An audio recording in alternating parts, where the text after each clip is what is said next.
Hmm? Nilai. Gimana? Mana ujung ni? Makan dah. Dah tengah habis lah. Udah? Oh iya. Bismillahirrahmanirrahim. Dengan menyebut nama Allah yang Maha Pengasih dan Penyayang. Peraturan antara amal, ibadah dan takwa itu 3 hal yang biasa dilakukan tapi tidak bisa ditentukan oleh sesiapa pun. Sampai lupa yang mana masuk kan. Yang tahu tidak mau ngasih tahu, yang tak tahu jarang bertanya tentang apa perjalanan 3 hal itu antara amal, ibadah dan takwa. Kalau menurut pendapat saya, mungkin saya ni orang terlalu kuno dan bodoh, tetapi saya pernah berkaji sendiri. Amal itu adalah hak peribadi. Apa yang nak kita amalkan? Kita nak amalkan tidur bangun jam 10 atau nak amalkan tidur bangun jam 5 pagi. Itu amalan kita. Bersangkut dengan perekonomian keluarga. Itu kita beramal. Kita nak cari kehidupan, nak bohongkan orang, beramal aja membohong untuk keluarga. Ataupun mencuri, beramal aja mencuri untuk keluarga. Itu amal yang berfaedah dan amal yang sia-sia itu ada 2 hal. Satu amal berfaedah, satu amal yang sia-sia. Amal yang sia-sia seperti saya cakap.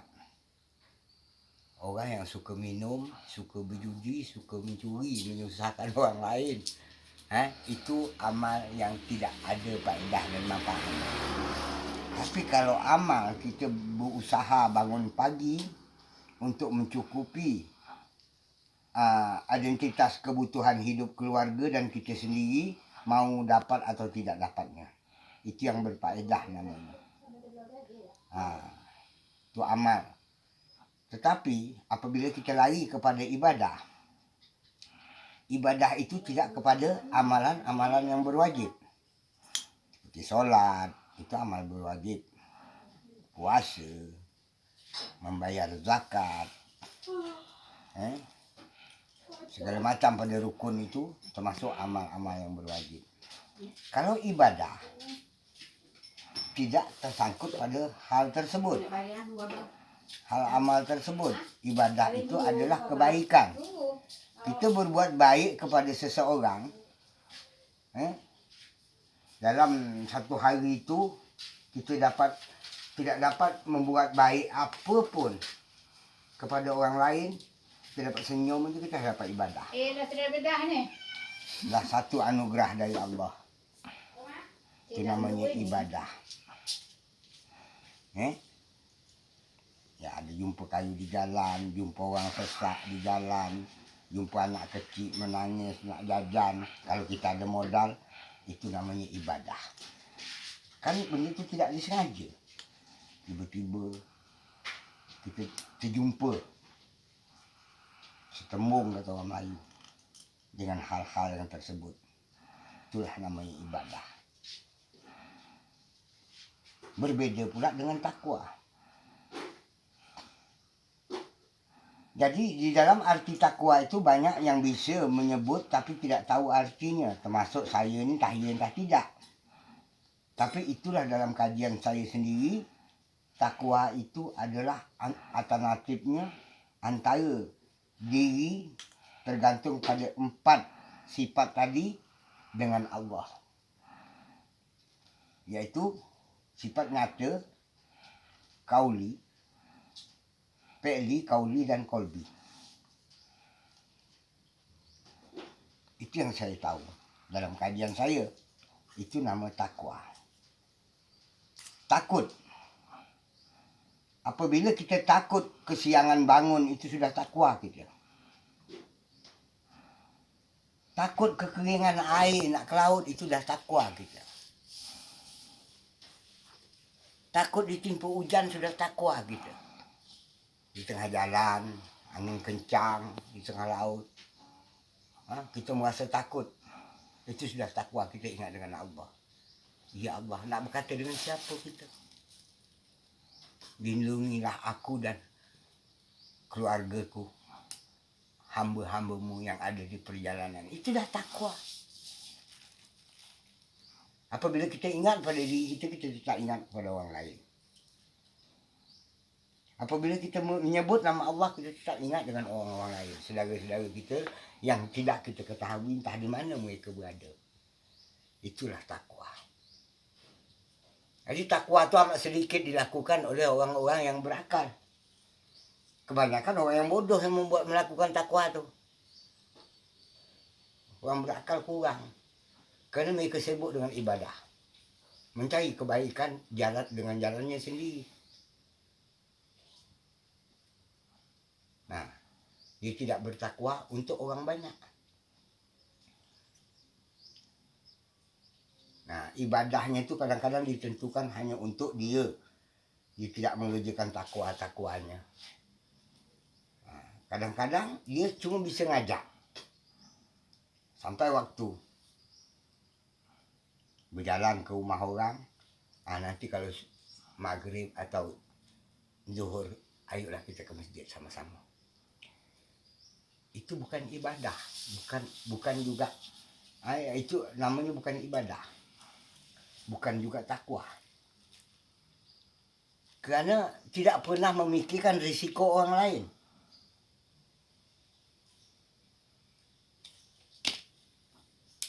Detailkan pertanyaan dulu, baru ngajak orang ke masjid ataupun ke musola, ke langgar ataupun ke sanggar. Detail dulu pertanyaan, bapak kerja apa, awak ini sehari-hari kegiatan apa, detailkan dulu pertanyaan.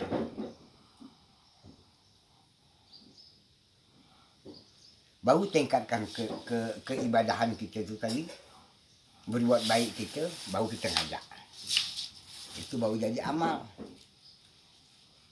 Amal kita ni ngajak orang terus. Ibadah dulu. Alasan awak apa tidak mau ke sana? Kerana tidak ada kain mungkin. Tidak ada baju baru mungkin. Tak ada baju kurung. Tak ada seluar bagus. Mungkin. Ataupun repot dengan pemikiran yang dibelenggu oleh perekonomian.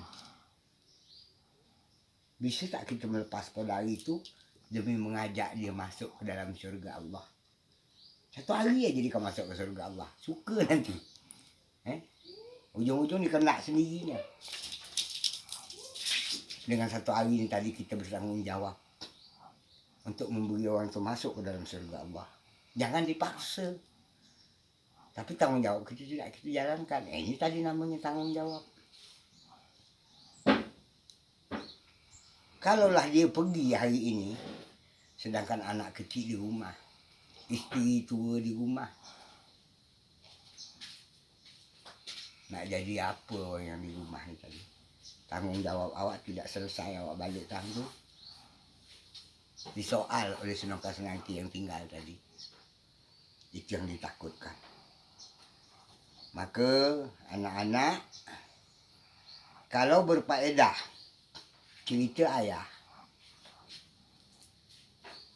simpanlah cerita itu, jadikanlah pedoman di dalam menjalani kehidupan. Jadikan tauladan untuk perjalanan masa depan. Tapi kalau tidak berfaedah, ayah tidak malu dan tidak ragu dilupakan. Tidak pula rasa curiga seandainya itu diabaikan pesan-pesan ayah. Jadi untuk keterangan amal ibadah dan takwa cukup sekian. Terima kasih yang mendengar. Wabillahi taufiq wal hidayah. Assalamualaikum warahmatullahi wabarakatuh.